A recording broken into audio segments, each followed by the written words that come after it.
Segunda Pedro, no capítulo 3, do versículo 1 ao 7. Vou pedir para o irmão Cledimar vir aqui na frente ler para mim, para poupar minha voz.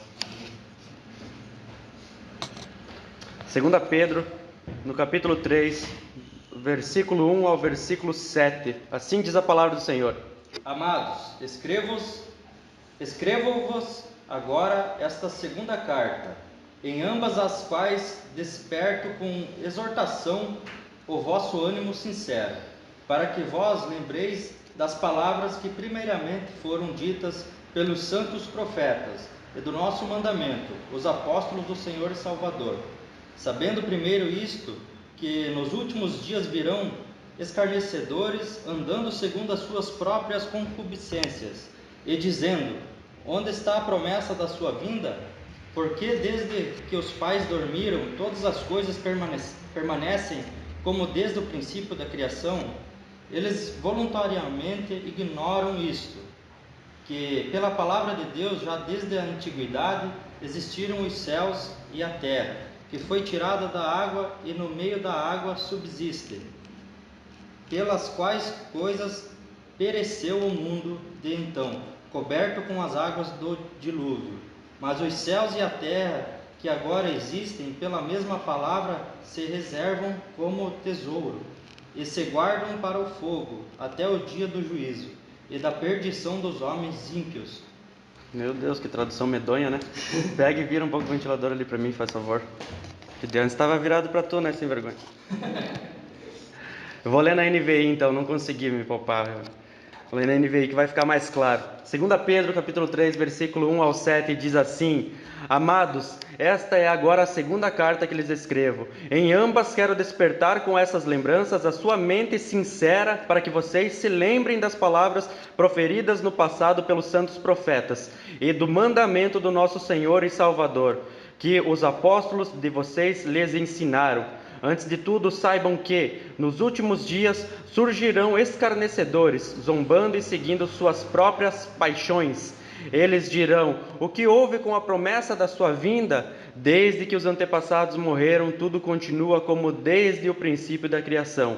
Mas eles deliberadamente se esquecem de que há muito tempo, pela palavra de Deus, existiam céus e terra, esta formada da água, e pela água o mundo daquele tempo foi submerso e destruído. Pela mesma palavra, os céus e a terra que agora existem estão reservados para o fogo, guardados para o dia do juízo e para a destruição dos ímpios. Mínima coisa mais claro, né? Pouca coisinha mais claro, né? De fato, a NVI, a nova versão transformadora, ela tem uma linguagem mais contemporânea, então a gente consegue compreender mais algumas linguagens. A tradução que o irmão leu ali fala concupiscências, aqui fala paixões, né? As suas paixões, então é mais fácil, os desejos da carne, né? Aqui também fala a morte, né, dos antepassados, né? A outra linguagem fala dormiram, porque é eufemismo para morreram, né? Então fica mais fácil de entender. E vocês sabem que nós estamos seguindo então a carta do apóstolo Pedro, né, a sua segunda carta às igrejas, assim como hoje nós estamos estudando esta carta que o nosso irmão Simão Pedro enviou ali entre o ano 66 e 68 depois de Cristo, onde Nero era o imperador, né, ele já havia levantado-se contra a igreja de maneira sanguinária, perseguindo os cristãos. E Pedro tem o intuito então, na primeira carta, de incentivar esses irmãos no meio dessa perseguição. Já nessa segunda carta, ele tem a ideia de arrumar algumas coisas que ainda estão erradas na igreja e outras coisas que estão adentrando dentro da igreja, que é o primeiro capítulo, onde ele lida com a questão da nossa salvação, da igreja, aqueles que são salvos, então é um discipulado para a igreja essa carta, mas também no capítulo 2 ele começa a falar e se direcionar aos falsos profetas, atacar diretamente os falsos mestres. Veja então que esta carta aqui, ela é um discipulado básico para a igreja saber que é salva, saber que tem a fé, mas saber que também existem falsos no meio dela, que existem falsos que adentram no meio da igreja, assim como nós vimos nas pregações desde o começo. E no capítulo 1, então, vimos a ênfase que o apóstolo dá nesta fé que nós já temos. que de fato esta fé que nós já temos vem pela pregação do Evangelho, que nós temos todo o conhecimento, e tendo o conhecimento das coisas de Deus, Deus também nos deu todas as coisas necessárias para que tenhamos uma vida de devoção, de piedade a Ele. Então nós já não temos mais desculpas quando nós levamos uma vida negligente, porque não é só a rejeição do Evangelho, mas é a negligência de nós que estamos salvos, que cremos que fomos salvos, e se de fato somos salvos, nós não podemos ser negligentes. Não é só a recusa da palavra do Senhor, mas é a negligência, né? Então nós não podemos ser negligentes, agir de qualquer maneira, sermos vagabundos a respeito da palavra do Senhor, da oração, da comunhão, da vida em congregação. Vimos também no capítulo 1 que o apóstolo direciona estas palavras para fazer com que eles se lembrem, e nós vimos que de fato temos essa fé, nós temos a responsabilidade de termos as obras. Aqueles que têm a fé verdadeira têm as obras, eles fazem um esforço para que essas obras sejam feitas, obras que o Senhor já preparou de antemão para nós, mas que de fato nós devemos nos lembrar a cada dia. E ele diz que quer ele esteja vivo ou morto, ele está fazendo esse esforço para quer ele esteja vivo ou morto, esses irmãos se lembrarem. E esse é o tema central da carta, e vocês perceberam que na leitura do texto de hoje ele também enfatiza mais uma vez essa questão de lembrar das palavras do Senhor. Aqui ele dá no capítulo 3 uma ênfase maior, no capítulo 1 então ele também enfatiza isso daí. Eu quero que vocês se lembrem que o que nós cremos não são fábulas, não foram inventadas pela mente humana. O que nós cremos, eu presenciei, eu vi e ouvi, ele diz, falando sobre o monte da transfiguração. Então, de fato, o que os profetas profetizaram no Velho Testamento sobre a vinda de Jesus, sobre a vida de Jesus, sobre a morte e ressurreição de Jesus se cumpriu. Então nós temos essa certeza que aqueles homens foram impelidos, impulsionados, direcionados pelo Espírito Santo, e entendemos no capítulo 1 inteiro que nós estamos seguros nas mãos do Senhor, que nós temos essa fé que nos foi dada, que nós somos salvos pela graça, mas nós devemos diariamente nos lembrar das palavras do Senhor. Nós devemos diariamente cumprir os mandamentos do Senhor, para que nós não venhamos nos tornar improdutivos, para que nós não venhamos nos tornar inoperantes em algum trecho ele fala ali. Veja que interessante a ênfase de que a igreja é salva, que não há perda de salvação, mas no entanto há características daqueles que são salvos. Há coisas que esses que são salvos vão fazer, eles vão acrescentar à fé algumas características, para que então de fato nós possamos ver uns aos outros e amar uns aos outros, sabendo que somos irmãos na fé, né? Sabendo que de fato fazemos parte dessa família, que somos amados pelo Senhor. Mas em contraproposta, ele termina dizendo então sobre os verdadeiros profetas impelidos pelo Espírito Santo. Ele começa o capítulo 2 falando dos falsos. Assim como no capítulo 1 ele dá as características do verdadeiro salvo, no capítulo 2 ele vai dar as características, e também ele vai concluir ali falando do que eles causam dentro da igreja: os falsos profetas, os falsos mestres. Ou melhor, no passado surgiram falsos profetas, ele começa dizendo, como no futuro, como agora, como nos dias de hoje, já naqueles dias do apóstolo Pedro, surgirão e surgiram e vem surgindo cada vez mais falsos mestres. E ele começa a dar as características desses homens. Ele diz que eles são infiltrados no meio da igreja, e aquele dia o título da pregação foi de fato essas palavras, né? Os infiltrados, agentes infiltrados de Satanás. Porque de fato eles são ímpios, são homens malignos, são condenados ao inferno, como o apóstolo deixa claro que a destruição deles já está preparada. Deus já tem preparado eles e guardado eles para o dia do juízo. Foram ênfases que nós vimos no capítulo 2, e que esses homens eles se introduzem dentro da igreja ali, proliferando, colocando doutrinas, heresias destruidoras. Mas a ênfase no capítulo 2 não é só nesses que se levantam como líderes de instituições religiosas corrompidas, completamente corrompidas, porque são corrompidas por eles, e as ovelhas vão embora, as ovelhas não ficam ali, o verdadeiro cristão não consegue ficar. Passa um tempo, ele começa a ver as coisas que estão acontecendo ali, ele não aguenta mais ficar ali dentro. Então essas instituições viram de fato uma seita, e não só com falsos mestres, mas também com muitos ímpios que seguem, muitos que se dizem cristãos, que dizem crer em Jesus Cristo, mas negam nosso Senhor Jesus Cristo com suas práticas, com suas ações, com suas palavras, diariamente. Muitos são os que seguem. A ênfase então no começo do capítulo 2 é que existem muitos falsos mestres, mas existem muitos que seguem ele. E quando ele começa a dar a ideia ali dos 3 aspectos do juízo de Deus, a gente consegue entender que de fato a grande maioria A grande maioria são falsos mestres e a grande maioria das instituições são repletas desses seguidores dos falsos mestres. Porque vejam os exemplos que ele dá no capítulo 2. Ele dá o exemplo dos anjos que pecaram e Deus não poupou nem os anjos. Ele dá o exemplo do mundo antigo que também não foi poupado, mas Deus mandou o dilúvio sobre aquele lugar. Tudo foi destruído, né? Só Noé e sua família ali foram salvos. E também o exemplo de Sodoma e Gomorra, onde Ló, que morava lá naquela cidade, ele era um homem justo, com sua alma justa, ele se afligia naquele lugar. Então Deus mandou os anjos para resgatar de lá e destruiu essas cidades. Vejam que nesses exemplos, principalmente do mundo antigo, da época de Noé, e depois de Sodoma e Gomorra, foram muitos que foram destruídos, e pouquíssimos que foram salvos. Pouquíssimos. E ele ainda diz que esses exemplos do mundo antigo, esses exemplos de Sodoma e Gomorra, eles são para a nossa geração. Assim como Deus não poupou no passado, também não vai poupar no futuro. Se não poupou os anjos, não poupou o mundo antigo, não poupou a cidade de Sodoma e Gomorra, não poupará os falsos mestres e os seus inúmeros seguidores. Então você já pode conseguir até fazer um balanço na cidade em qual você vive e acerca até do mundo inteiro, que muitos são os falsos mestres, muitos são os que seguem eles e pouquíssimas são as instituições religiosas que a gente pode dizer, estas não são só organização, mas são também organismo vivo. A igreja é um organismo vivo, é o corpo de Cristo, mas existem algumas que são instituições somente e algumas que já viraram até empresas, já viraram negócio. Muitos são os falsos profetas, muitos são os seus seguidores, e vimos então também as características desses homens. Esses homens, eles são impuros, eles seguem os desejos da carne, eles desprezam a autoridade, eles são homens insolentes, arrogantes, eles xingam os seres celestiais.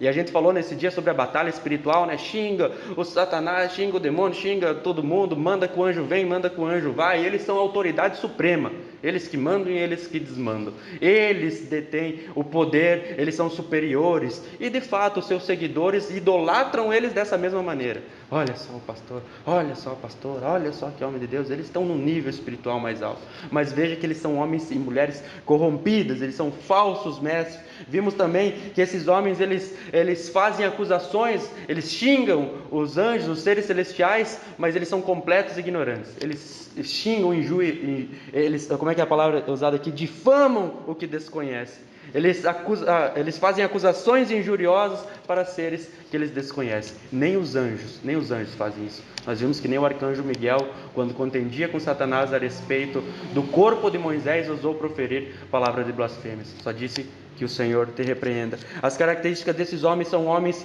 que eles são irracionais, criaturas que foram preparadas para ser capturadas e destruídas, o exemplo que Pedro cita aqui, mas que eles induzem as pessoas que estão quase conseguindo conhecer o Evangelho, que estão quase se livrando do mundo, quase se livrando das suas práticas antigas, mas o que acontece é que elas caem ali nessas instituições, e o que aflora dentro delas e o que esses homens despertam nelas são de fato os seus desejos da carne. Só mudam o objeto. Você lembra nesse dia que a gente comentou bastante sobre isso? Antes o vício era bebida, agora o vício é a bênção, o vício é a campanha, o vício é o celular, o vício é assistir um monte de vídeo. Só mudou, agora ele colocou algumas coisas que ele julga sagrado no lugar, mas ainda continua os desejos da carne. Agora eu vou para a igreja, eles dizem vou para a igreja, não vou me reunir como igreja, né? Eles não têm nem o conhecimento básico do que é a igreja, e eles, não, eu vou porque eu me sinto bem. Então, o dia que tu estiver mal, você não vai. Não vai para glorificar a Deus. Ou seja, é só simplesmente pelos desejos da carne. Eu vou porque eu estou bem. Eu vou porque eu me sinto bem. Eu vou porque eu quero ser abençoado. Eu vou porque é o dia da vitória. Eu vou porque é o dia da libertação. Eu vou porque eu prometi que ia fazer a campanha. São falsos mestres e os seus falsos seguidores. Esses homens e mulheres são seduzidos pelas essas palavras.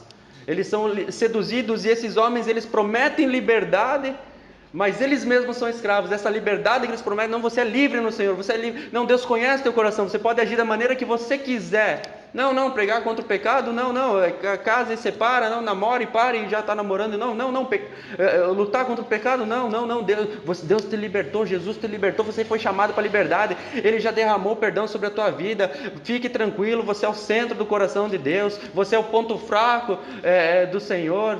Não, você é igual a Deus. um dos pregadores aí desses heregezinhos aí, né? Quando eu olho para mim mesmo, eu sou tão justo quanto Deus. Ou seja, eu e Deus ali, não sei se eu não sou mais que Ele ainda. São palavras que esses homens falam. Eles são totalmente ímpios. Eles têm coragem de fazer esse tipo de coisa. E hoje nós vamos cair num pouco mais. Se no capítulo 2 ele atacou diretamente, chamou até de maldito esses homens, falando que eles estão preparados para a destruição, mas não só eles, os seguidores dele também. Agora no capítulo 3 ele vai começar a falar então de uma doutrina que esses homens eles falam. E vocês vão ver que muitas vezes você não escuta eles falarem diretamente, mas é assim que eles agem. É assim que eles agem, como vai descrever aqui o capítulo 3. O último versículo do capítulo 2 diz assim: confirma-se neles que é verdadeiro o provérbio: o cão voltou ao vômito e ainda a porca lavada voltou a revolver-se na lama. Veja que eles nunca foram salvos, nunca mudou a sua natureza. O cachorro ali estava com ânsia, ele tirou de dentro dele aquilo que causava enjoo, mas ele voltou a comer lá. Ele continuou com a mesma natureza. Ele continuou sendo um cão. E a porca, por mais que lavada, ainda enfatizamos que você pode colocar um brinco de ouro, você pode colocar pérolas, você pode colocar joias, mas se não mudar a natureza, a porca lavada volta a revolver-se na lama, volta a deitar-se, a rolar-se na lama. Esse é como o apóstolo Pedro chama os falsos mestres e os seus seguidores: malditos, filhos da maldição, filhos da impiedade. Eles são cães e porcas, mas a igreja é chamada de ovelhas. E nós enfatizamos esse dia qual tipo de pessoa que nós somos e que tipo de pessoas que nós queremos no nosso meio. Nós queremos cães e porcas, quando o Senhor Jesus enfatizou: não jogue pérola aos porcos, nem dê o que é sagrado aos cães. O evangelho, o discipulado, a palavra do nosso Senhor Jesus deve ser pregada para as pessoas, mas nós devemos investir tempo nas pessoas que de fato são ovelhas. Não devemos jogar o que é sagrado aos cães e nem dar pérola aos porcos. E agora então no capítulo 3 ele vai começar a enfatizar uma doutrina que já desde aquele tempo era falada e hoje mais do que falada ela é vivida.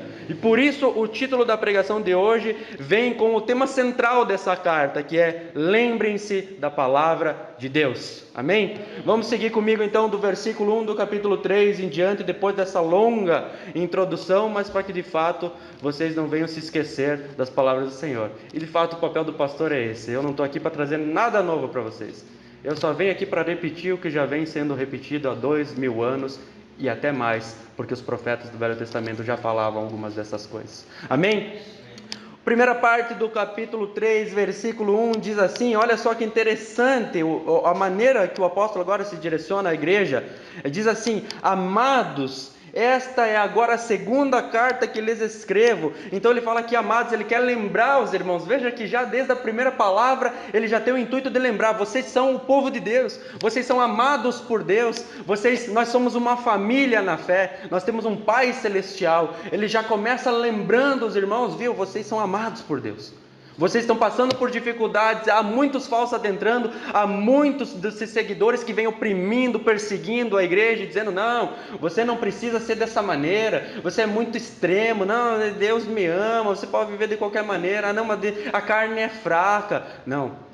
Não deixem se levar por essas ideias, não deixem se levar, lembrem-se que Deus ama vocês. E ele também aqui com essa palavra amados, ele quer mudar de assunto, ele usa este argumento, ele usa essa forma de falar porque ele está mudando de assunto, ou seja, ele estava atacando diretamente no capítulo 2 os falsos mestres. Agora no capítulo 3 ele vai atacar uma das suas principais heresias, doutrinas que vinham adentrando dentro da igreja. E nós vamos ver hoje, muitas pessoas dizem, muitos estudiosos, há um debate acerca dessa carta, porque ela tem uma diferença literária da primeira carta. Então muitos dizem assim, talvez não seja o apóstolo Pedro que escreveu esta segunda carta, ou talvez não seja o apóstolo Pedro que escreveu a segunda, porque numa ele usa uma linguagem e na outra ele usa outra linguagem. Mas veja que de fato aqui ele está enfatizando que ele já tinha escrito uma carta antes, que também tratava sobre estas coisas, que também falava sobre este assunto, talvez com menos ênfase, sim, mas também tratava e também houve outra carta. Então esta é a segunda carta do apóstolo Pedro para alertar a igreja. A primeira foi mais com o intuito de confortar, mas falar da perseguição, falar também da vinda do Senhor. E nós vamos ver dois textos, uma de 1 Pedro no capítulo 1 e depois aqui de 2 Pedro também no capítulo 1, que tem uma certa semelhança, para que vocês vejam que de fato ele está falando nesse versículo. Esta é a segunda carta que eu escrevo, não está falando de uma outra carta intermediária ali que ele escreveu. Capítulo 1, então, de 1 Pedro, do versículo 10 ao versículo 12, diz assim, e já fiquem ligados desde agora, porque nós vamos ter muitos textos que vão ser compartilhados essa noite. Versículo 10 ao 12 de 1 Pedro capítulo 1, diz assim: foi a respeito dessa salvação que os profetas que falaram da graça destinada a vocês investigaram e examinaram, procurando saber o tempo e as circunstâncias para os quais apontavam o Espírito de Cristo, que neles estava quando lhes predisse os sofrimentos de Cristo e as glórias que se seguiram daquele sofrimento. A eles foi revelado que estavam ministrando não para si próprios, mas para vocês, quando falaram das coisas que agora lhes foram anunciadas por meio daqueles que lhes pregaram o Evangelho pelo Espírito Santo, enviado do céu, coisas que até os anjos anseiam observar. Veja que linda essa palavra.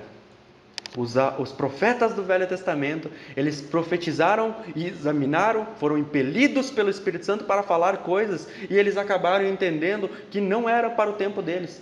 Eles investigaram as épocas que Jesus, o Cristo, viria. Eles investigaram e foram guiados pelo Espírito Santo para profetizar como seria a vida dele, como seria a morte dele. E de fato, Jesus, o Cristo, o Messias, ele veio no tempo predito pelos profetas. Ele veio nas circunstâncias preditas pelos profetas. Ele teve a vida que os profetas falaram que ele ia ter. Ele teve a morte que os profetas falaram que ia ter. E esses homens já desde lá do Velho Testamento, às vezes alguns milhares de anos atrás, porque Enoque já profetizava a vinda do Messias, o sétimo depois de Adão, ele já profetizava a vinda do Messias. Veja, então milhares de anos antes já diziam como ia vir, o que iria acontecer e as bênçãos e a glória que se daria por conta da vinda do Messias. Então esses homens entenderam, não, nós não estamos falando para o nosso tempo, nós estamos falando para o futuro. E Pedro está falando assim, é para vocês que eu estou falando agora. É para vocês. E olha só, em 2 Pedro, no capítulo 1, versículo 16 ao 19, texto que vocês vão se recordar com facilidade, diz assim: de fato, não seguimos fábulas engenhosamente inventadas, quando lhes falamos a respeito do poder e da vinda do nosso Senhor Jesus Cristo. Pelo contrário, nós fomos testemunhas oculares da sua majestade. Ele recebeu honra e glória da parte de Deus Pai, quando da sua suprema glória lhe foi dirigida a voz que disse: este é o meu Filho amado, em quem me agrado.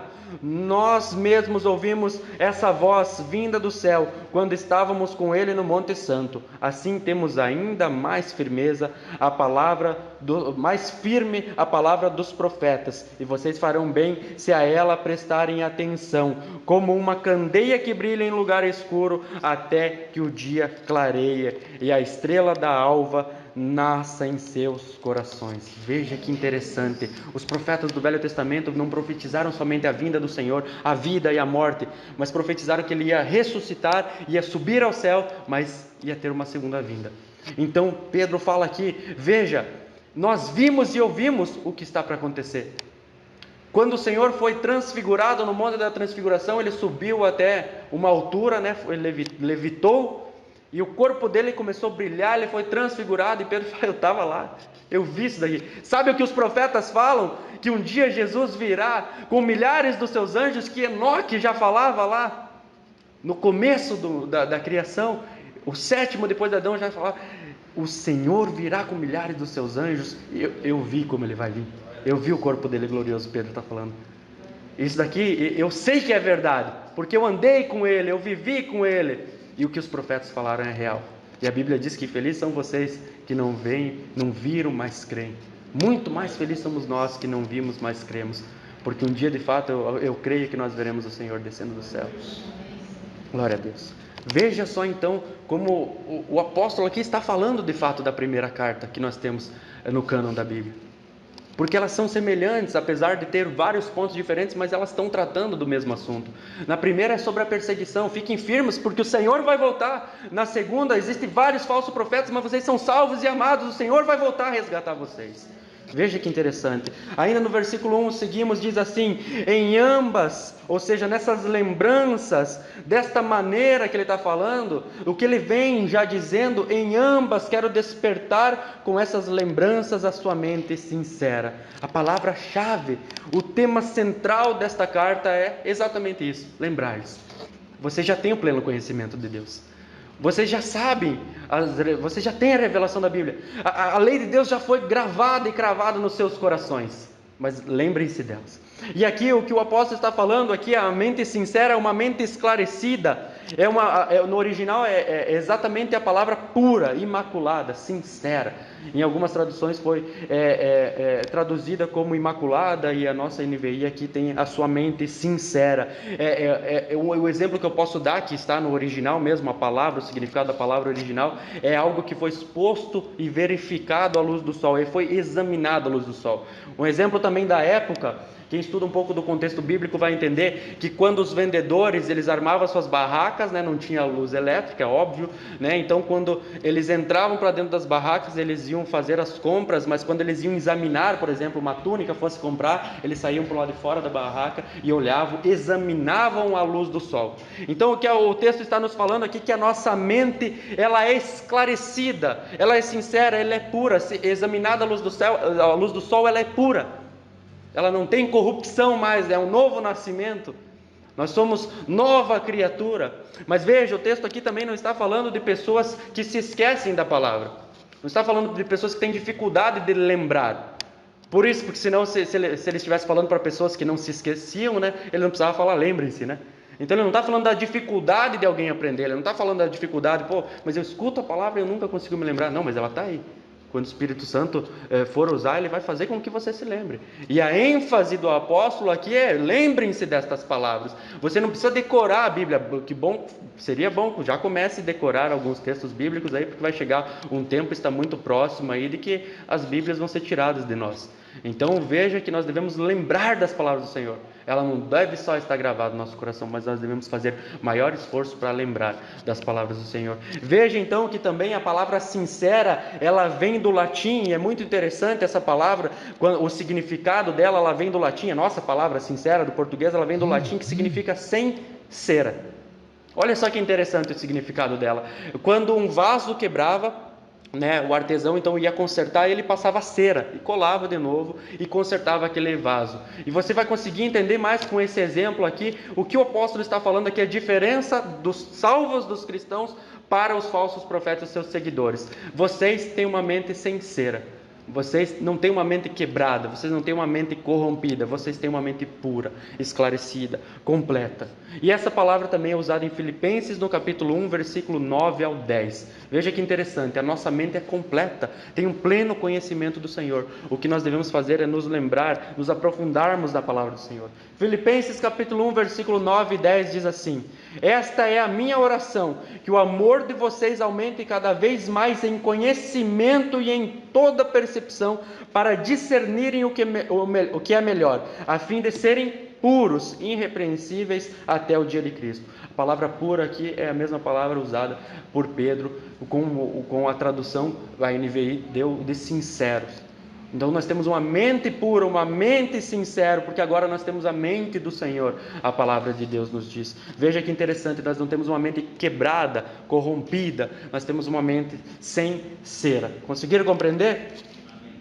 Continuando o texto ainda no versículo 1, a última frase diz assim: para que vocês lembrem. Então eu quero despertar a memória de vocês, eu quero despertar esta mente sincera que vocês têm, uma nova criatura, para que vocês se lembrem. E é a ênfase que ele dá aqui, não é que a pessoa não vai, como eu estava falando, vai ser expert da palavra de Deus, ela vai decorar a Bíblia inteira, mas você já tem o conhecimento. Eu não me lembro do versículo, mas eu sei que nós somos salvos pela graça. Eu não me lembro do versículo, eu não me lembro do endereço, mas eu sei que Jesus Cristo é o meu Senhor. Eu não me lembro exatamente onde ela está na Bíblia, mas eu me lembro que Jesus morreu na cruz do Calvário, ressuscitou para a nossa salvação. Eu me lembro que não há nada que eu possa fazer para ser salvo. Eu me lembro da palavra do Senhor, ela é viva dentro do meu coração, ela está presente no meu dia a dia.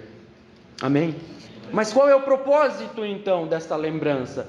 Ou lembrança do que? E agora ele vai enfatizar no que você deve se lembrar. Qual deve ser a sua lembrança? Como deve ser a sua lembrança? Qual é o propósito dele falar dessa maneira? Versículo 2 diz assim comigo, ele já começa dizendo no versículo 2, lembrem-se então, versículo 2, das palavras proferidas no passado pelos santos profetas. É o primeiro ponto que ele vai dizer aqui, e ele vai seguir nesse versículo 2, 3 agentes, ele vai expor para nós 3 agentes autorizados da revelação de Deus.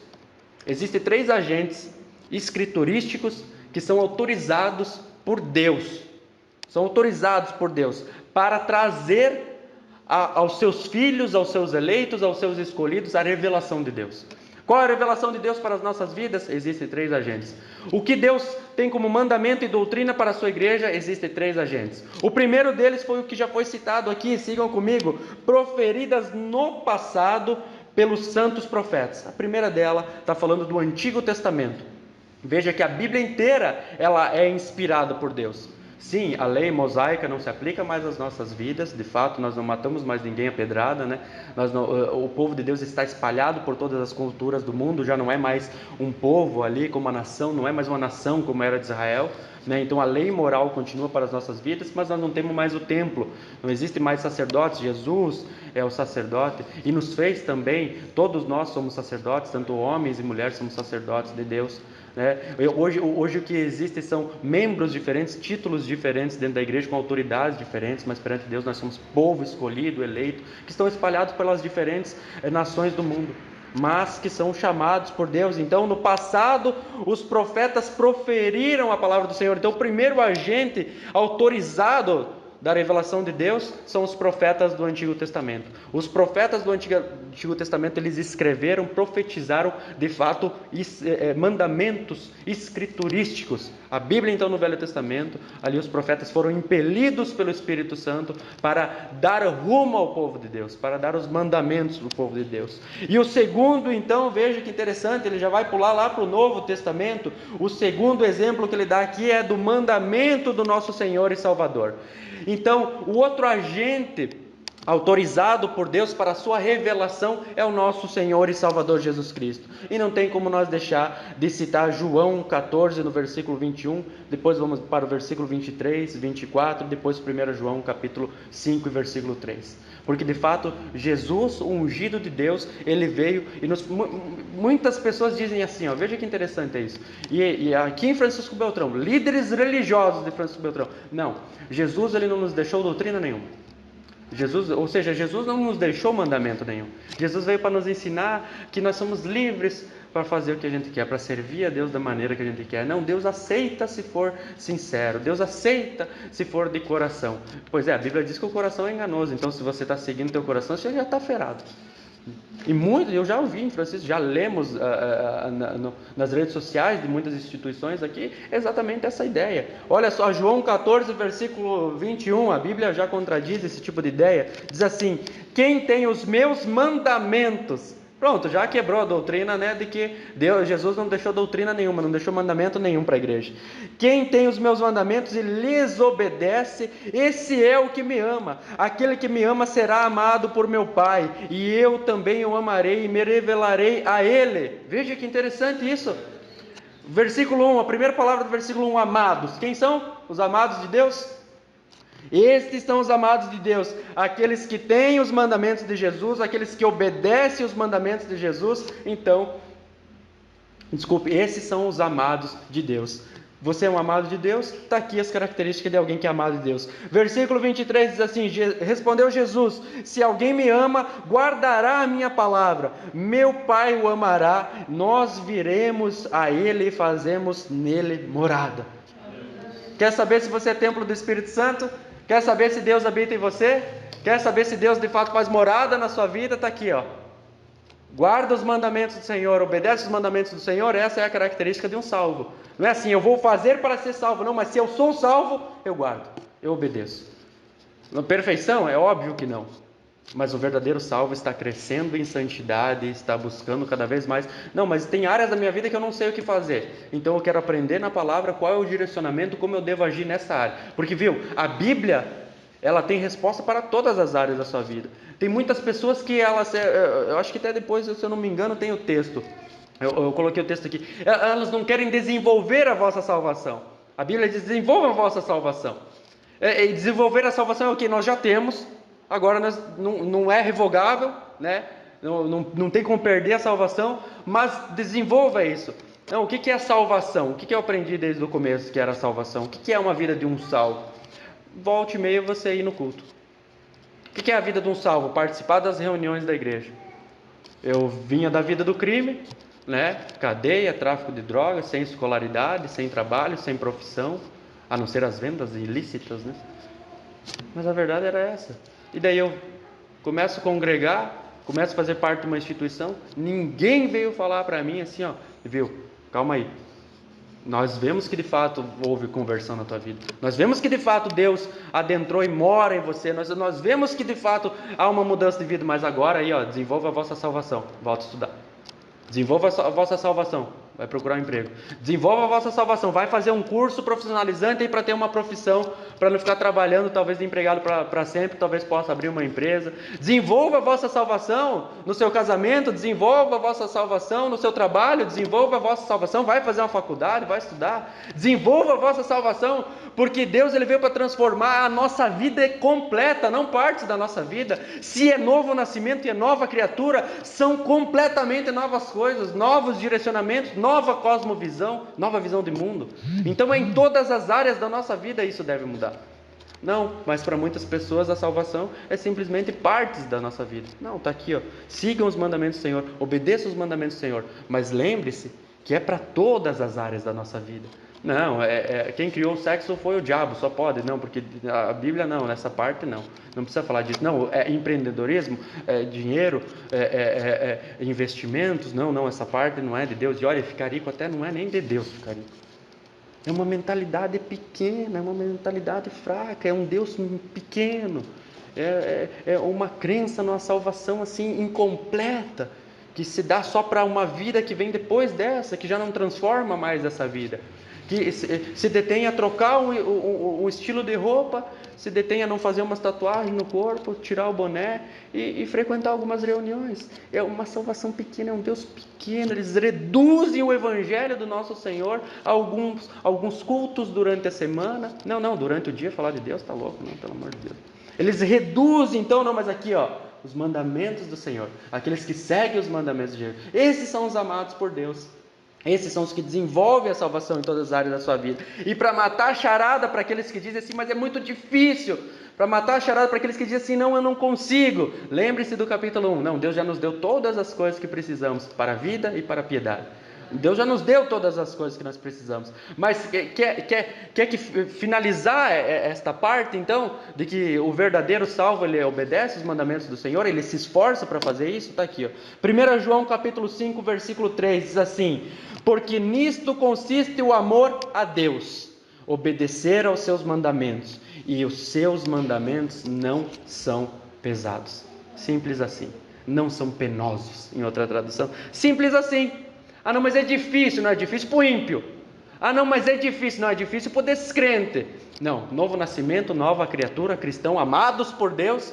Lembrem-se das palavras do Senhor. Lembrem-se que vocês são amados. Lembrem-se das palavras dos profetas. Lembrem-se das palavras de Jesus. Aqui, os mandamentos do Senhor não são pesados. E ele vai dar um terceiro, então, agente da revelação de Deus, autorizado por Deus, que é a última parte do versículo, que os apóstolos de vocês lhes ensinaram, ou seja, Jesus transmitiu estes mandamentos, essas doutrinas para os apóstolos ensinaram à igreja e têm ensinado. Olha o apóstolo Pedro aqui, nós não precisamos de novos apóstolos hoje, nós já temos o apóstolo Pedro aqui nos ensinando. Nós não precisamos de novos super apóstolos, como o apóstolo Paulo fala à igreja de Corinto, esse super apóstolo aí de vocês. Não precisa de mais. Sabe por quê? Porque já está completa a revelação de Deus. Está aqui, ó, os profetas profetizaram, Jesus veio e os apóstolos ensinaram. Está aqui, está completo aqui o apóstolo Pedro nos ensinando. Você lembra que no capítulo ele fala assim, ó, eu me esforço para que vocês se lembrem, quer eu esteja vivo ou esteja morto, porque o apóstolo Paulo já tinha morrido e ele sabia que estava se aproximando os últimos dias dele, que o Senhor Jesus tinha falado para ele a maneira que ele ia morrer. Quando você ficar velho, vão te amarrar e vão te levar para o lugar onde você não quer. Já tinha profetizado. Então os apóstolos, eles colocaram a doutrina da igreja. Então ninguém mais pode se dizer apóstolo hoje em dia e querer mudar. Não, eu sou apóstolo, líder da igreja, eu sou autoridade aqui dentro e a gente vai mudar. Não, a Bíblia diz assim, mas era o que Deus falou no passado, agora Deus tem falado algumas coisas para nós hoje. Não, se contradiz a Bíblia, corre desse cara que chama a polícia, que é estelionatário, é mentiroso, falso profeta. Veja só, Atos no capítulo 2, versículo 42. Vocês se lembram que Atos ali, o dia de Pentecostes, a descida do Espírito Santo, ali onde que a igreja começa a tomar forma e vem dando ênfase naquele dia que quase 3.000, cerca de 3.000 pessoas, ouviram a palavra do Senhor e foram resgatadas.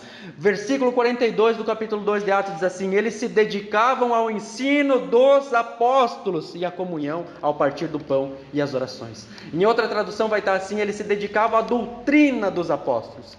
Então foram os mandamentos do Senhor que foram passados pelos apóstolos, e os apóstolos ensinaram a igreja. Por isso que hoje não existem novos apóstolos, porque senão eu ia dizer assim, eles se dedicavam ao ensino dos apóstolos. Poxa, tem apóstolos ainda nos dias de hoje, e daí eles colocam doutrinas, muitos é isso mesmo que falam. Esses falsos apóstolos aí fora, eles criam novas doutrinas para a igreja, e eles dizem, não, mas eu sou apóstolo, eu posso, Deus me deu essa autoridade, eu sou um agente autorizado por Deus da revelação dele, então o que eu falo tem poder e forma escriturística, é revelação de Deus. Não, aqui ó, é conforme a palavra, é aqueles, Pedro está aqui falando conosco, nós não precisamos de mais apóstolos, não existe mais apóstolos. Judas capítulo 1 versículo 17 diz assim: todavia, amados, lembrem-se, olha só o paralelo lá com Judas. Você lembra, que essa carta tem um paralelo lá com Judas. Todavia, amados, lembrem-se do que foi predito pelos apóstolos do nosso Senhor Jesus Cristo. Lembre-se pelo que foi predito por eles. Efésios capítulo 2, versículo 19 ao 21 diz assim: Efésios no capítulo 2, versículo 19 ao 21. Portanto, vocês já não são estrangeiros, nem forasteiros, mas concidadãos dos santos e membros da família de Deus, edificados sobre o fundamento dos apóstolos e dos profetas, tendo Jesus Cristo como pedra angular, no qual todo edifício é ajustado e cresce para tornar-se um santuário santo no Senhor. Viram os três agentes aqui nesse texto? A igreja, a família de Deus, está fundamentada sobre os profetas, sobre os apóstolos, e qual que é a pedra angular, qual que é a base de tudo isso? Cristo Jesus, nosso Senhor. Estas são as verdades bíblicas que vocês devem se lembrar, que os profetas foram impelidos pelo Espírito Santo, que o Velho Testamento é guiado por Deus. Tem muita gente que diz, não, o Novo Testamento é para os cristãos, o Velho Testamento é lá para os judeus. Não. Toda a Bíblia é inspirada por Deus. Está aqui os profetas, os apóstolos e o nosso Senhor Jesus Cristo, que é a pedra angular desse edifício que Deus está formando, que é a igreja. É a igreja. Eles trazem a revelação de Deus ao mundo. É esses que trazem o que você deve fazer, o que nós devemos fazer. Os agentes de revelação do Antigo Testamento são os profetas, e eles terminam em João Batista. João Batista é o último dos grandes profetas. João Batista, então, os profetas do Velho Testamento, os profetas do Novo Testamento não são iguais aos do Velho Testamento, que diz assim, eis que o Senhor diz a você, eis que o Senhor diz que é para fazer isso. Como o Velho Testamento, não. Agora no Novo Testamento, que tem autoridade, como os profetas tinham no Velho Testamento, são os apóstolos. Então no Novo Testamento, Jesus e termina com os apóstolos. Simples assim, Velho Testamento, os profetas, Novo Testamento, Jesus e os apóstolos. Uma mente pura, uma mente sincera, é uma mente que se lembra desses três pontos da revelação de Deus. Versículo 3, sigam comigo, diz assim: antes de tudo, saibam que nos últimos dias surgirão escarnecedores. E agora você já começa a entender aqui que o apóstolo Pedro vai começar a dar forma ao que ele quer dizer. Ele vai começar a dar forma ao discurso dele, já que no versículo 1 e no versículo 2 ele mudou de assunto, ele preparou ali o que ele ia falar, dizendo, vocês são salvos, vocês não têm uma mente corrompida, vocês têm uma mente pura. Lembre-se das palavras dos profetas de Jesus e dos apóstolos. Mas veja, lembre-se, antes de tudo, lembre-se, ele está dando a ênfase aqui, ó, alguma tradução pode estar escrito assim, tendo em conta. né? Ele está dando a ênfase aqui, enfatizando a Escritura, tá? Mas lembre-se do que as próprias Escrituras falam. Antes de tudo, saibam que nos últimos dias surgirão escarnecedores. Ele está falando do período entre a primeira vinda e a segunda vinda do Senhor. Muitas pessoas dizem assim: não, nós estamos, já começou os últimos dias. E eles pensam que agora está próximo. Como posso explicar para vocês? De fato está próximo a vinda do Senhor. Nós vemos pelas profecias, nós vemos pelo mundo de hoje. Mas o que o texto está nos dizendo aqui sobre os últimos dias é de quando Jesus foi assunto ao céu, Jesus foi elevado ao céu até a vinda dele. Então o período de que ele veio a primeira vez até o período da segunda vinda dele já são os últimos dias. Ou seja, os últimos dias já perduram mais de 2000 anos. Porque a partir da vinda de Jesus se concretizou o plano de Deus de salvação, e ele foi elevado ao céu, ele já tem todo o poder, toda a autoridade, ele já reina, ele já é rei dos reis, já é senhor dos senhores, e agora nós vivemos nos últimos dias. Atos capítulo 2, versículo 16 e 17, dia de Pentecostes, a descida do Espírito Santo naquela casa, onde eles escutaram o som do vento impetuoso, onde eles viram algo que parecia línguas de fogo, e quando o Espírito Santo tomou eles, eles começaram a profetizar, falar em outras línguas humanas, línguas de vários povos diferentes, que eram 12 que estavam ali, e daí muitos começaram a zombar, dizendo: não, mas esses caras estão falando enrolado, eles estão bêbados. Porque, vou dar um exemplo, eu estou falando inglês, ninguém conhece essa língua, ninguém sabe essa língua, você está falando enrolado, e o que está falando? É até interessante quando a Bíblia enfatiza os gregos e os bárbaros, porque a palavra bárbaro, ela é uma palavra, como é que se chama? Eu acho que é, como é que é a palavra, como é que é o nome? Não é o que é a palavra clique, a palavra clique surgiu por causa do barulho, né?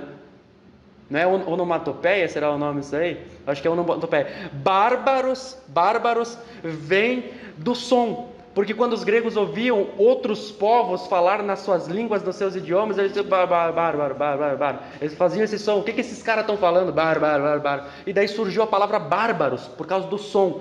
Então, quando eles ouviram os apóstolos falando em outras línguas, né, eles falaram: esses caras estão bêbados, eles estão falando enrolado. Esses caras estão bêbados. E o apóstolo Pedro então se levanta cheio do Espírito Santo e começa a explicar para eles: não é isso que está acontecendo. Esses caras não estão bêbados, é 9 horas da manhã. E agora então, no capítulo 2, versículo 16 e 17, ele começa a explicar o que está acontecendo. Ele diz assim: pelo contrário, isto é o que foi predito pelo profeta Joel, lá do Velho Testamento, o profeta Joel. Ele diz assim: nos últimos dias, diz Deus, derramarei do meu espírito sobre todos os povos, e os seus filhos e as suas filhas profetizarão, os seus jovens terão visões e os velhos terão sonhos. Olha só que interessante, ele já diz, o profeta Joel disse, ele já profetizava que nos últimos dias o Espírito Santo ia ser derramado sobre toda a carne, sobre homens e mulheres. No Antigo Testamento era o profeta e o rei. Agora homens e mulheres de todos os povos, de todas as regiões da terra são cheios do Espírito Santo. E é isso que está acontecendo aqui. É o cumprimento da profecia de Joel que aconteceu naquele dia. E olha só que interessante, o profeta Joel disse que nos últimos dias isso aconteceria. Então lá já era o início dos últimos dias. Nós temos certeza que está muito próximo começar a tribulação. Nós temos certeza, nós vimos o que Jesus profetizou e falou dos últimos dias. A gente vê acontecendo. Muitos falsos profetas, muitos que seguem. E a gente vê como de fato está nos dias de Noé. A gente vê isso tudo acontecendo. Mas lembre-se que esses homens são escarnecedores. E o texto continua, diz assim: zombando e seguindo suas próprias paixões, seguindo as suas próprias concupiscências. E o paralelo está lá em Judas, no capítulo 1, versículo 17 ao 19, que diz assim: todavia, amados, lembrem-se do que foi predito pelos apóstolos do nosso Senhor Jesus Cristo. Eles diziam a vocês: nos últimos tempos haverá zombadores que seguirão os seus próprios desejos ímpios. Estes são os que causam divisões entre vocês, os quais seguem a tendência da sua própria alma e não têm o Espírito, com letra maiúscula. Simples de entender, né? Homens que se introduzem dentro da igreja, em algumas traduções vai estar assim: zombadores com suas zombarias. É exatamente isso. Escarnecedores com suas zombarias, é isso. Zombadores com as suas zombarias. Eles são zombadores e eles vêm dentro da igreja com as suas zombarias. Eles são ímpios que seguem os desejos da sua carne, que seguem as paixões do seu coração. Olha só, 1 Timóteo capítulo 4, versículo 1 e 2. Preste muita atenção. 1 Timóteo capítulo 4, 1 e 2 diz assim: o Espírito diz claramente que nos últimos tempos alguns abandonarão a fé e seguirão espíritos enganadores e doutrinas de demônios. Tais ensinamentos vêm de homens hipócritas e mentirosos que têm a concupiscência cauterizada, ou que têm a mente cauterizada. Olha só que interessante aqui. O Espírito diz claramente que vai ter gente pregando guiado por demônios. O Espírito diz claramente que vai surgir homens no meio da igreja guiados por demônios, guiados pelos seus próprios desejos. São homens hipócritas e mentirosos. Eles têm a consciência, a mente cauterizada. Eles têm a consciência cauterizada. Eles já não têm mais a mente aberta para ouvir o Evangelho. Não, eles são ímpios, são ignorantes. São guiados por demônios. Então você pode crer que neste momento, em algumas instituições aí fora, provavelmente até na nossa cidade, o que está sendo pregado lá são doutrinas de demônios. São homens guiados por espíritos malignos. Isso é muito sério, gente. Isso é muito sério. Muitos falsos mestres. E muitos são os que seguem. Gálatas capítulo 5, versículo 24, diz assim, olha só: os que pertencem a Cristo Jesus crucificaram a carne com suas paixões e seus desejos. Não, o cristão não segue os desejos do seu coração. Esses homens seguem os desejos do coração. Então não são ali, ele é salvo, mas ele tem os pecados dele, né? É o quarto casamento, mas é assim mesmo, Deus conhece o coração dele. Não, são ímpios, eles são ímpios, eles seguem os desejos do seu coração. O cristão não, o texto não está falando aqui de Gálatas, os que pertencem a Cristo crucificarão, ou seja, algo que vai acontecer. Não, ele diz crucificaram, isso já aconteceu, nós fomos crucificados com Cristo na cruz do Calvário. O apóstolo Paulo diz isso: já estou crucificado com Cristo, agora não vivo mais eu, mas Cristo vive em mim. Mas esses zombadores não, eles nunca foram salvos, eles seguem os desejos do seu coração. 1 João capítulo 2, versículo 18 ao 19, diz assim, 1 João capítulo 2, 18 ao 19: filhinhos, esta é a última hora, e assim como vocês ouviram que o anticristo está vindo, ele dá uma ênfase aqui, que isso vai acontecer, ele virá. Já agora há muitos anticristos têm surgido. Por isso sabemos que esta é a última hora. Por que nós sabemos que é a última hora? Porque nós sabemos que o anticristo virá, mas que há muitos que já são anticristo, que já negam o Senhor com as suas práticas, com as suas ações.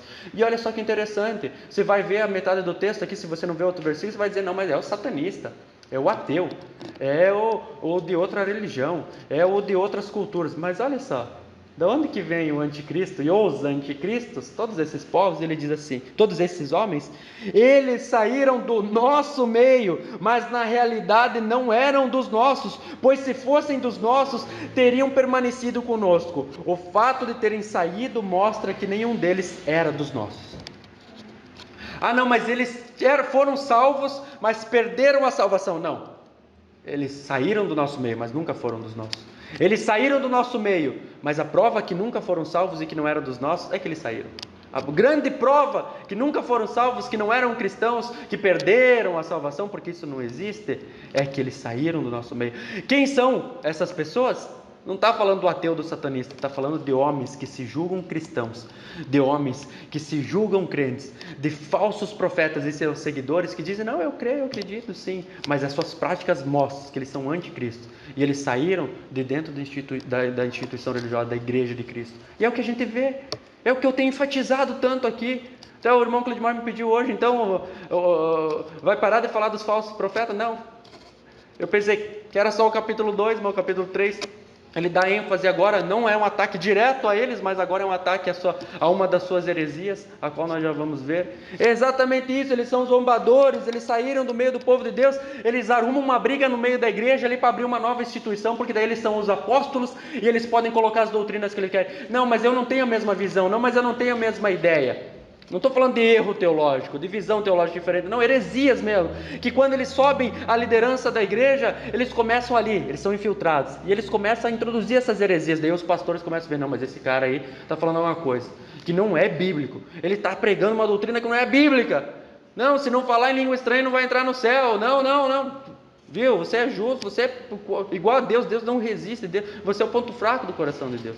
Não, não é isso daí, não, a salvação é pela graça sim, mas você tem que dar o dízimo. Não, não, a salvação é pela graça, mas você tem que fazer as obras. Porque se você não fazer as obras, você não vai ser salvo, você perde a salvação. Então não é mais pela graça, é pelas obras. Daí os pastores que são verdadeiros começam a ver isso, a igreja começa a ver isso. Não, não, começa, divide, eles são homens que dividem a igreja, e quando vê eles abrem outra ali, porque daí agora eles são os apóstolos, eles são a autoridade máxima, e o que eles falar, a igreja vai fazer. Não sabe o que é ordem de culto, não sabe o que é pastor, não sabe nada, então qualquer um serve, contanto que fale o que é os desejos do meu coração, contanto que desperte os desejos da minha carne. E no versículo 4 ele começa a dizer qual é essa falsa doutrina. Que ideia é essa que estes homens introduzem dentro da igreja? Ele diz assim no versículo 4: eles dirão, o que houve com a promessa da sua vinda? Eu ouvi exatamente isso, cara. Eu ouvi exatamente isso. Eu já ouvi exatamente isso. Ah, Maico, mas olha, eu desde os tempos dos meus pais, desde criança eu ouço isso daí, que Jesus vai voltar e nada. E os meus avós que já morreram, falavam isso daí. Olha o argumento deles, olha o questionamento, ó como é que ele... Não, você prega a vinda de Cristo? Não, Cristo, vixe, nem vai voltar. Você tem que pensar no aqui e agora, é o dia da vitória, é o dia da prosperidade, é o chave não sei do que, é o lenço não sei do que, é isso e aquilo. Não, pensa aqui agora, você tem que ser carnal, mais carnal você tem que ser. Eles não falam com essas palavras, porque eles usam as palavras bonitas, mas é isso, você tem que pensar no aqui e agora, não, vida eterna, que Jesus... Você ainda acredita que Jesus vai voltar? Meu, fica tranquilo. Não, eles afrontam os verdadeiros cristãos. Eles afrontam a igreja, eu já ouvi isso. Eu já ouvi até testemunho sobre isso. De um pastor aí na cidade de Francisco Beltrão, que estava fazendo um curso com uma amiga nossa. E escrevam aí numa folha, a professora falou, escrevam numa folha qual que é o desejo de vocês para o futuro. Ela escreveu: ver a vinda do nosso Senhor e Salvador Jesus Cristo. Ver a vinda de Cristo. E quando o pastor escutou ela falando isso, não, viu? Não, pelo menos nos próximos 5 anos eu não quero que ele venha, porque eu tenho muita coisa para fazer. Vai pro inferno, cara, é isso mesmo, cara, vai pro inferno. Porque como que o cara diz que tem alguma coisa para fazer que não é para Deus? Porque só pode não ser para Deus, porque se fosse para Deus, cara, se Cristo voltar, nós vai com ele e tá tudo certo. Não, eu tenho planos, viu? Os meus planos estão acima dos planos de Deus. Pastor aqui de Francisco Beltrão falando esse tipo de coisa. Não, aqui em Francisco Beltrão, os muitos profetas, não, aqui em Beltrão não julgueis. Então joga a carta de 2 Pedro fora, joga fora da tua Bíblia.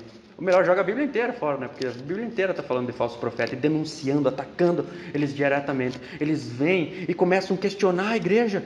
E veja como de fato esta carta está falando no começo aqui, está falando da primeira carta que ele escreveu e da segunda carta. Mais uma semelhança aqui. 1 Pedro capítulo 1, versículo 3 ao 7, diz assim, 1 Pedro capítulo 1, 3 ao 7, se você virar algumas páginas, você pode até acompanhar comigo aí, a primeira carta. Capítulo 1, versículo 3 ao 7, diz assim: bendito seja Deus, o Pai do nosso Senhor Jesus Cristo, conforme a sua grande misericórdia, Ele nos regenerou para a esperança, uma esperança viva, por meio da ressurreição de Jesus Cristo dentre os mortos, para uma herança que jamais poderá perecer, macular-se ou perder o seu valor, herança guardada nos céus para vocês, que mediante a fé são protegidos pelo poder de Deus, até chegar à salvação, prestes a ser revelada no último tempo.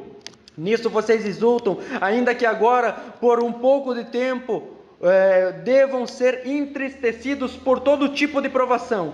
Assim acontece para que fique comprovado que a fé que vocês têm é muito mais valiosa do que o ouro que perece, mesmo que refinada pelo fogo, é genuína e resultará em louvor, glória e honra quando Jesus Cristo for revelado. Claramente um texto falando da segunda vinda de Jesus. Então a segunda carta e a primeira carta de fato foram escritas pelo apóstolo Pedro. Eles estão falando as mesmas coisas, viu? A fé que nos foi dada, assim como foi falado em Pedro, a vinda do nosso Senhor Jesus Cristo, as duas cartas são semelhantes. Quando no capítulo 1 ele fala esta é a segunda carta, de fato ele está falando da primeira carta que nós temos na Bíblia, não é uma carta intermediária. 2 Pedro no capítulo 1 versículo 11 diz assim: e assim vocês estarão ricamente providos quando entrarem no reino eterno do nosso Senhor e Salvador Jesus Cristo. Versículo 9 do capítulo 2 de 2 Pedro diz assim: vemos, portanto, que o Senhor sabe livrar os piedosos da provação e manter o castigo aos ímpios no dia do juízo.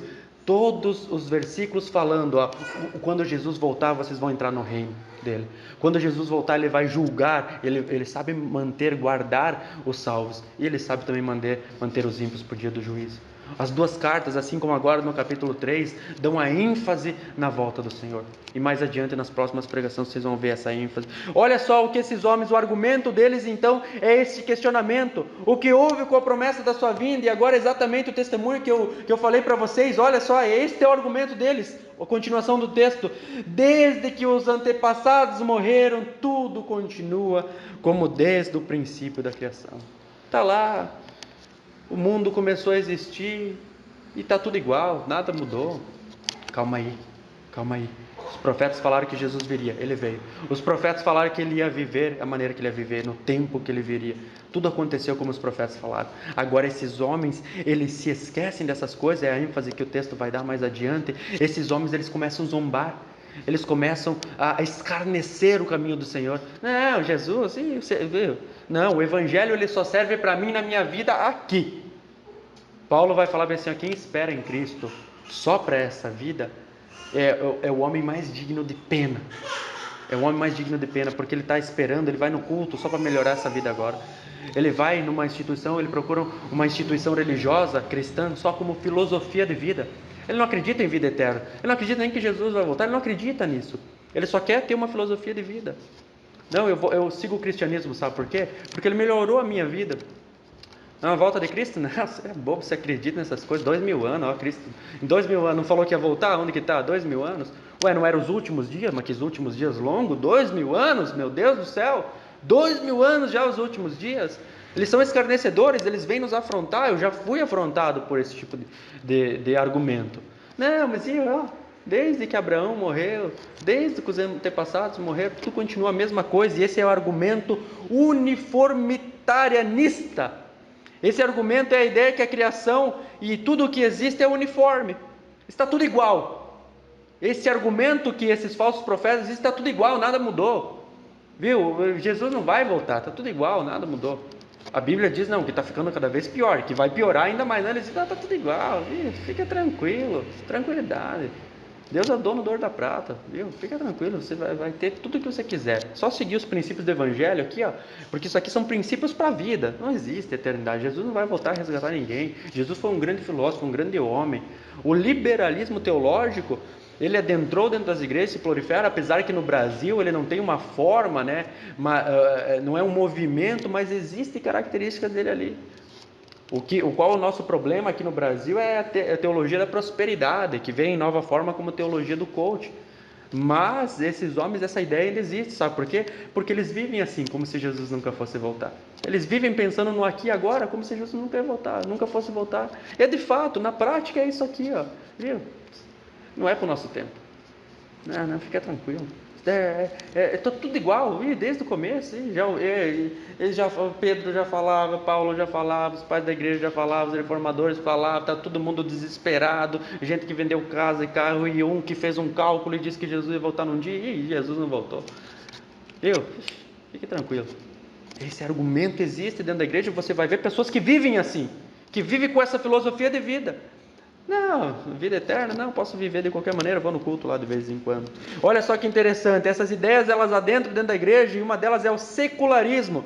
Eu vou ler o significado para vocês, é um sistema ético que não aceita a influência de fé ou da devoção religiosa, pautando-se somente em fatos ou experiências resultantes da vida presente. A pessoa pode até dizer que crê, pode até dizer que leva em consideração a fé, mas vive como se não existisse. Vive como se não tivesse fé nenhuma. Vive como se não tivesse mundo espiritual. Porque tudo o que ela pensa, tudo o que ela quer é baseado nessa terra. Viu?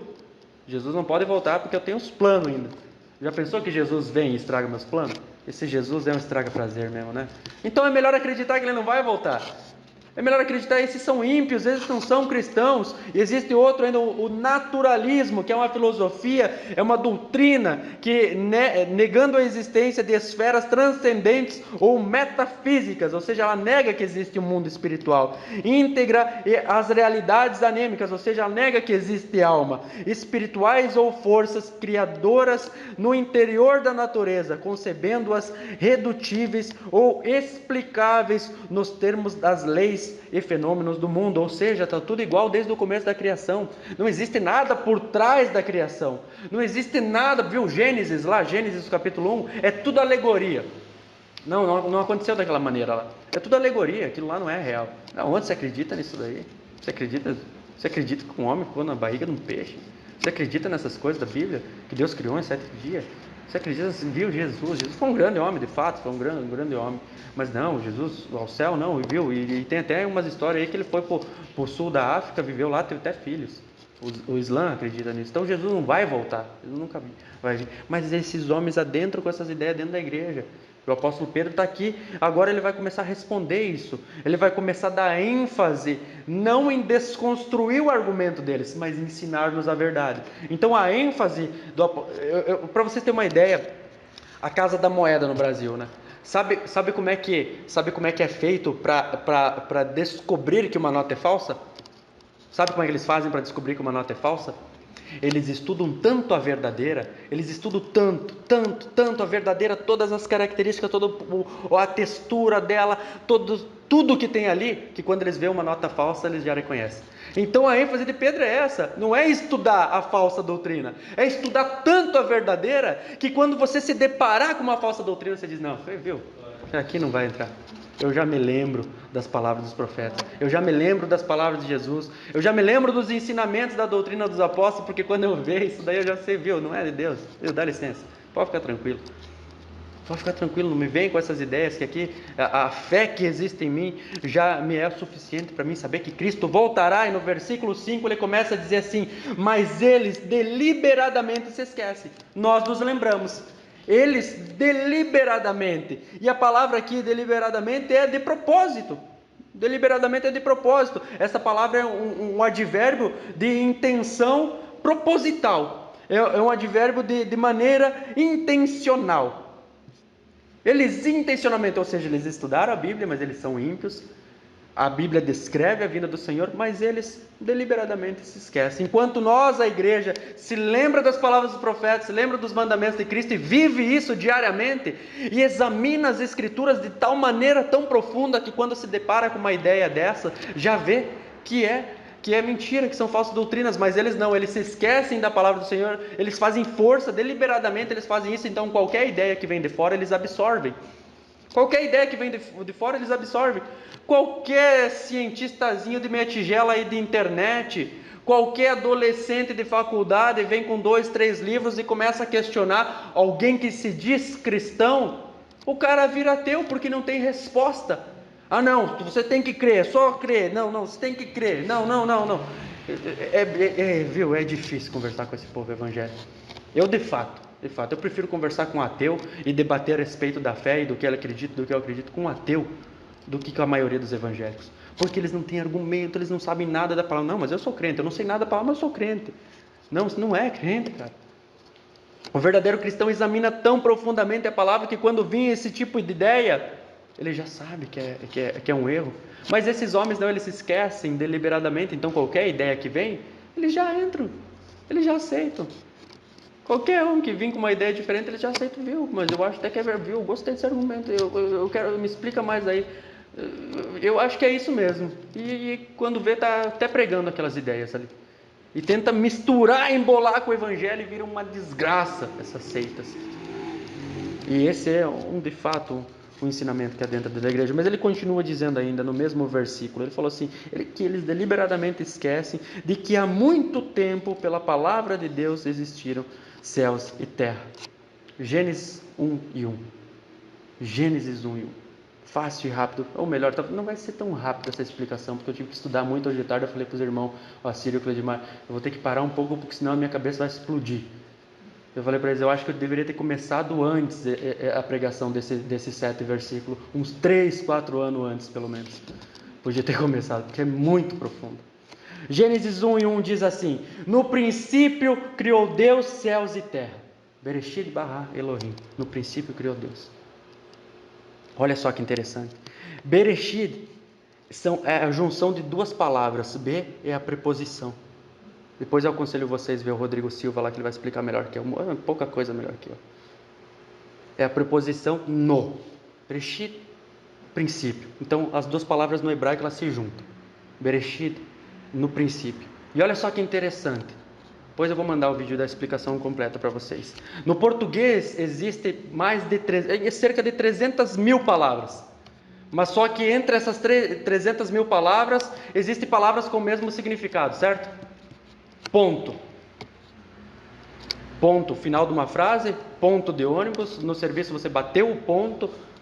Que ponto que você está falando? Que ponto que você está falando? O que vai dar o significado desse ponto? O contexto da minha frase, né? Então, o que vir antes e o que vir depois deste ponto que eu falar, vai fazer com que você entenda, né? Manga. Estou chupando manga. Manga da camisa. Tá entendendo? O contexto da frase vai dar o significado da palavra, porque existem vários significados. O hebraico bíblico, ele tem entre 7 a 8 mil palavras. O português tem 300 mil. E existem palavras com vários significados. O hebraico bíblico, 7 a 8 mil. Então existem muitas mais palavras com muitos significados. E a verdade é que essa preposição, ela significa nele, né? Ela também significa para. Ela também significa através de ou por meio de. Então, dependendo no hebraico, ali a frase hebraica que ela for colocada, você vai entender no ou nele, para ou através de, por meio de ou pelo, né? Que é através. E outra, no português, que pelo que eu estou falando?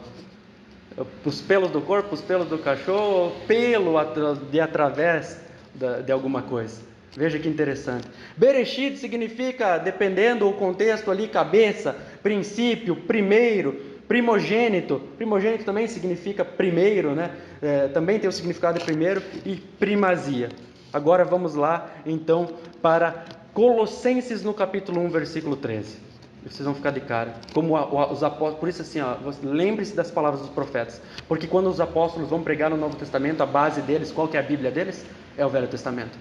Então eles estão explicando coisas do Velho Testamento. Então no princípio, tem todos esses significados. Agora em Colossenses, no capítulo 1, versículo 13 até o versículo 18, diz assim: Ele nos libertou do império das trevas e nos transportou para o reino do Filho do seu amor, no qual temos a redenção, a remissão dos pecados. Este é a imagem do Deus invisível, o primogênito.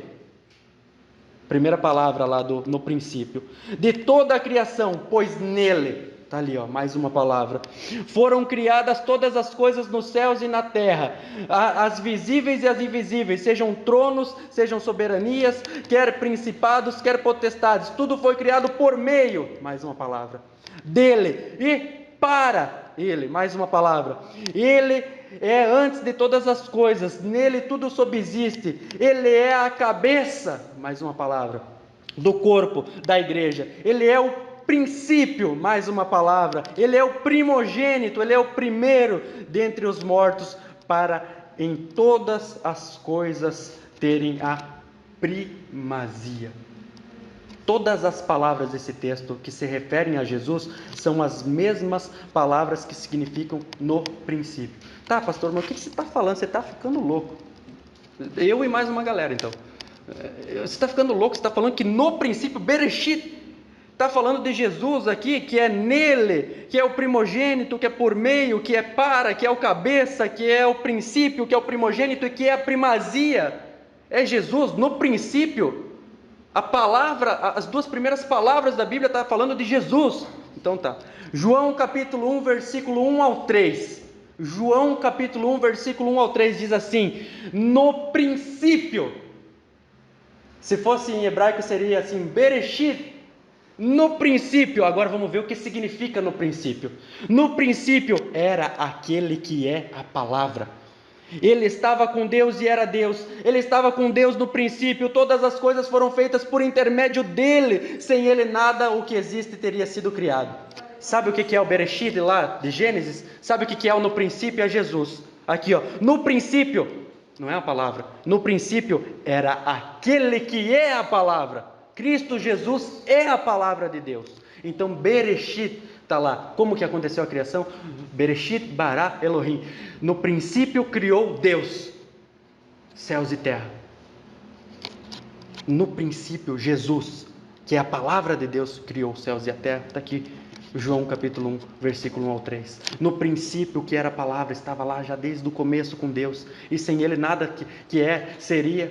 Sem Ele nada que existe, existiria. Ele é a palavra de Deus. Ele é o no princípio de Gênesis.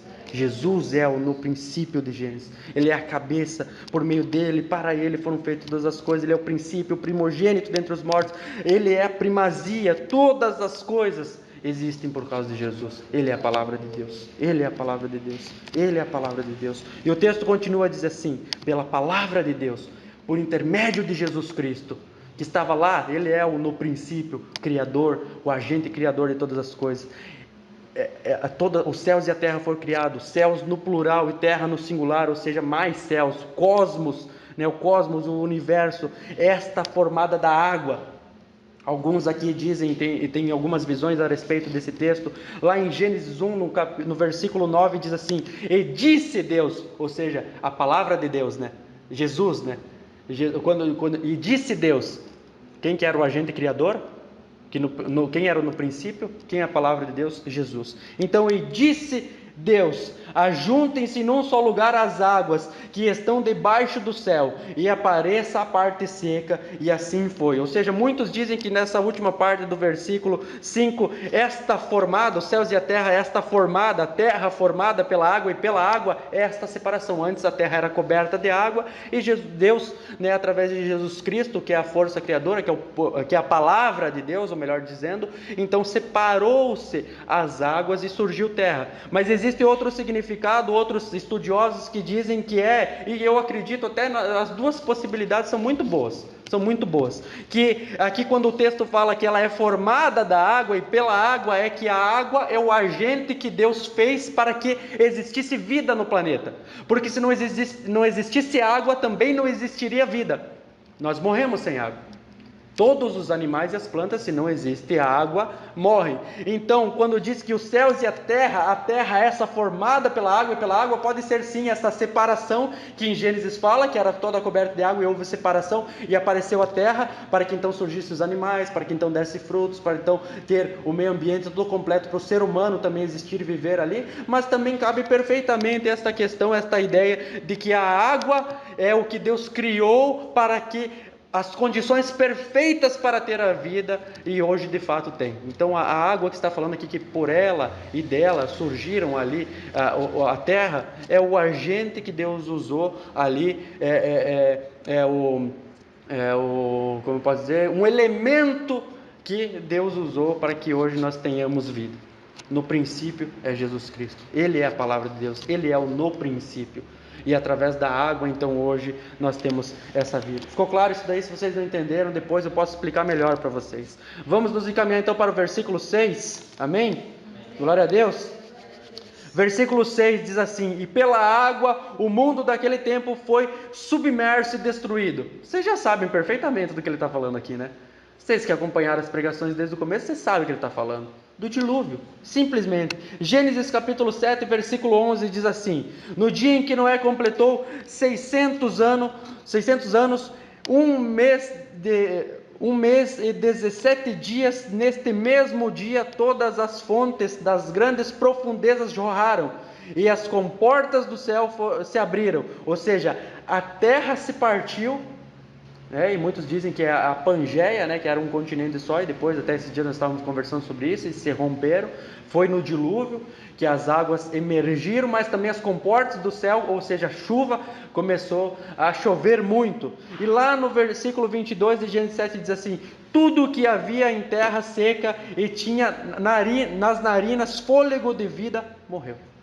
Ou seja, a água também é o agente que traz a vida, que ali é o elemento que gera a vida, ou melhor, que gera não aqui, mas que mantém a vida nesse mundo. Mas Deus também usou a água para destruir. 2 Pedro, no capítulo 2, versículo 5, se você virar uma página, você lê comigo aí. Ele não poupou o mundo antigo quando trouxe o dilúvio sobre aquele povo ímpio, mas preservou Noé, pregador da justiça, e mais 7 pessoas, ou seja, 8 pessoas sobreviveram. Fácil de entender, né? O que fez com que a água existisse? A palavra de Deus.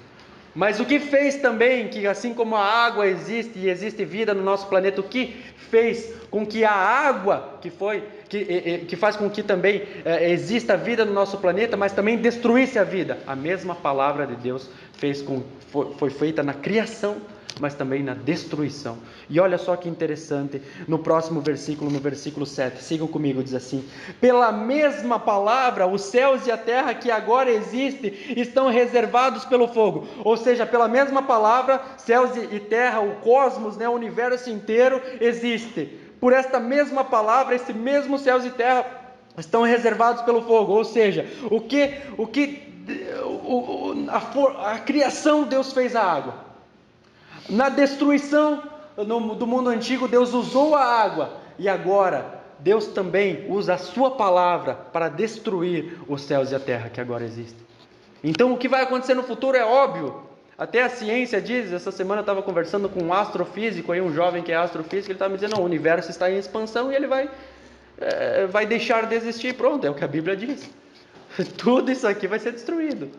Tudo isso daqui vai ser destruído. Está reservado. Pela mesma palavra Deus criou as coisas. Pela mesma palavra Deus destruiu. E pela mesma palavra agora virá o juízo. Pela mesma palavra. E quem é que vai julgar? A palavra de Deus é que vai julgar. O nosso Senhor e Salvador Jesus Cristo, que é a palavra de Deus, descerá do céu na sua segunda vinda para julgar. Na primeira vinda ele não veio para julgar, ele veio para salvar. Mas na segunda vinda ele vem para separar. E em Mateus 25 você pode ler na sua casa. Ele vai separar os bodes das ovelhas. Ele vai separar o que é povo de Deus e o que não é povo de Deus. Ele vai separar aqueles que estão infiltrados. E Mateus 24 também diz que ele tem a pá na sua mão e limpará a sua eira. Ele vai jogar o trigo no celeiro, ou seja, vai ficar salvo. Mas a palha ele vai lançar no fogo eterno, um fogo que nunca se apaga. E olha só o que o texto continua dizendo. A última parte do versículo 7, nos encaminhamos para o final. Diz assim: guardados para o dia do juízo e para a destruição dos ímpios. Ou seja, não é só a terra, não é só o universo, não é só o cosmos que vai ser destruído, mas o ímpio também. O ímpio vai ser destruído nesse dia, assim como a igreja vai ser salva, vai ser resgatada pelo nosso Senhor Jesus Cristo, e nós vamos aguardar novos céus e nova terra. O mundo e o cosmos que hoje existe vai ser destruído, mas também os ímpios. Isaías 66, versículo 15 e 16. Isaías 66, versículo 15 e versículo 16 diz assim: vejam, o Senhor vem num fogo, e os seus carros são como um turbilhão, transformará em fúria a sua ira, e em labaredas de fogo a sua repreensão. Pois com fogo e com a espada o Senhor executará julgamentos sobre todos os homens, e muitos serão mortos pelo Senhor. Quem que vai matar? Quem que vai julgar? Quem que vai destruir? A segunda vinda do nosso Senhor e Salvador Jesus Cristo vai vir com tanta força, com tanto poder, com um fogo destruidor. E lá em Hebreus, no capítulo 12, o último versículo diz assim: o nosso Deus é fogo consumidor. A palavra do Senhor julgará as nações, destruirá céus e terra e matará, destruirá os ímpios. Destruirá os ímpios. Sofonias capítulo 1, versículo 18. Eu estou falando lá dos profetas do Velho Testamento, que profetizaram a vinda do Senhor, a morte e a ressurreição dele, e também profetizaram a sua segunda vinda. Então não há argumento para dizer que Jesus não voltará. Não há argumento que vai fazer com que entre na cabeça de um cristão que Jesus não vai voltar. Um crente não, o crente lembra das palavras dos profetas. Então vamos lá, profeta Sofonias, capítulo 1, versículo 18, diz assim: nem a sua prata, nem o seu ouro poderão livrá-los no dia da ira do Senhor, no fogo do seu zelo. O mundo inteiro será consumido, pois ele dará fim repentino a todos os que vivem na terra. Fácil de entender. Nem o teu ouro, nem a tua prata, nem toda a prosperidade que você tiver vai te livrar desse dia. E o fogo consumidor do Senhor virá e vai destruir, e vai matar todos os ímpios. Sim, esse é o nosso Deus. Ele é justo, ele julga com justiça. Ele salva aquele que Ele quer e condena aquele que quer. Ele é o alfa e o ômega, Ele é o princípio e o fim. Ele é lá no princípio, Ele é o princípio, Ele é o Criador de todas as coisas, Ele é o poderoso, o nosso Senhor e Salvador Jesus Cristo. Apocalipse 18, versículo 8 diz assim: por isso, num só dia, as suas pragas alcançarão morte, tristeza e fome, e fogo a consumirá, pois poderoso é o Senhor Deus que julga. É isso que vai acontecer com a terra e com os ímpios. É isso que vai acontecer com os ímpios. Está aqui o texto dizendo. E os profetas do Velho Testamento já diziam. O que Pedro está falando não é nada novo. O que ele vem pregando, os apóstolos vêm pregando, os mandamentos do Senhor, já era predito pelos profetas do Velho Testamento. Nós precisamos então, e eu clamo a vocês que são amados de Deus, eu clamo a vocês que são amados pelo nosso Senhor e Salvador Jesus Cristo, lembrem-se, despertem a memória de vocês a cada dia, leiam a Bíblia de vocês, examinem tão profundamente a palavra de Deus, que quando vir uma falsa doutrina na frente de vocês, vocês vão saber claramente, não, isso não é de Deus, isso não é de Deus. Isso não vem do Senhor, lembrem-se, vocês têm a mente sincera e pura, a mente de vocês não está corrompida, então se aprofundem na palavra de Deus, sejam guiados pelo Espírito Santo, lembrem-se das palavras dos profetas que nós acabamos de ler, lembrem-se dos mandamentos do nosso Senhor Jesus Cristo que nós acabamos de ler, lembrem-se do ensino dos apóstolos aqui que nós estamos estudando, a carta do apóstolo Pedro, lembrem-se desses ensinos que estão sendo ensinados até hoje, lembrem-se de tudo isso, saibam, estejam atentos, fiquem ligados, sejam espertos. No passado surgiu falsos profetas, assim como hoje surgem cada vez e surgirão cada vez mais falsos mestres zombadores. Eles zombam do caminho do Senhor, as práticas deles são vergonhosas. Lembrem-se que Deus vai julgar, Ele vai vir com fogo consumidor e destruirá esses homens, Ele destruirá estas pessoas e os seus seguidores. Lembrem que esses homens, eles não são inocentes, eles não são ignorantes, eles deliberadamente, eles se esquecem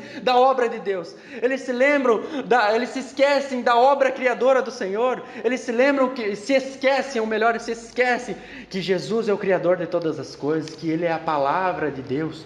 Eles se esquecem que Deus fez todas as coisas, e está lá no Velho Testamento, é histórico, é comprovado, mais de 200 povos falam do dilúvio. Mais de 200 povos, a arqueologia mostra que mais de 200 povos, não é só na Bíblia que tem sobre o dilúvio, mais de 200 povos daquela época também relatam sobre o dilúvio. Lembram que isso é a prova de que Deus criou todas as coisas, Deus também destruiu todas as coisas com a água, mas um dia Ele virá e vai destruir todas as coisas com fogo. Esses homens não são inocentes, eles deliberadamente esquecem da obra criadora do nosso Senhor Jesus Cristo, mas tenha certeza que assim como tudo foi criado pela palavra de Deus, Jesus também disse que Ele iria preparar moradas para nós. O nosso Senhor disse: eu vou preparar moradas para vocês, viu? E se não fosse assim, se fosse de outra maneira, se eu não voltasse, se eu não viesse resgatar de vocês, eu lhes teria dito. Mas o que acontece é que eu vou para o meu Pai, mas eu vou preparar moradas para vocês e um dia eu voltarei. O nosso Senhor Jesus Cristo voltará do céu com grande glória e poder, num fogo destruidor, e Ele vai destruir os ímpios, mas resgatará a sua igreja. Ele enviará os seus anjos aos 4 cantos da terra, nos resgatando. Nós podemos ver, quem sabe chegará o dia que eu e você vamos ver o nosso Senhor e Salvador Jesus Cristo descendo do céu com grande poder, com glória, com seus anjos, virá nos resgatar e virá destruir, aplanar essa terra.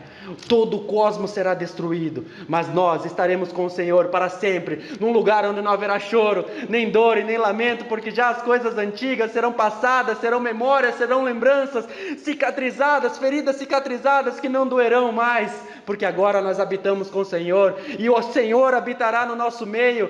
Nós não precisaremos mais de tabernáculos, de templo, de igrejas, porque o Senhor estará habitando conosco. O nosso Senhor e Salvador Jesus Cristo não estará mais na presença do Espírito Santo como agora Ele está aqui, mas Ele estará em carne e osso. Lá nós veremos os nossos irmãos, os nossos antepassados, os nossos parentes, os nossos amigos que foram salvos pelo Senhor naquele dia, naquele tempo de glória. O Senhor voltará. Não é apenas uma promessa que se passou de um homem louco, de um mentiroso. Não, Ele é Deus, Ele reina e governa, Ele é o Rei dos reis e Senhor dos senhores, e a Ele seja a honra e a glória para todo sempre. Amém. Glória a Deus.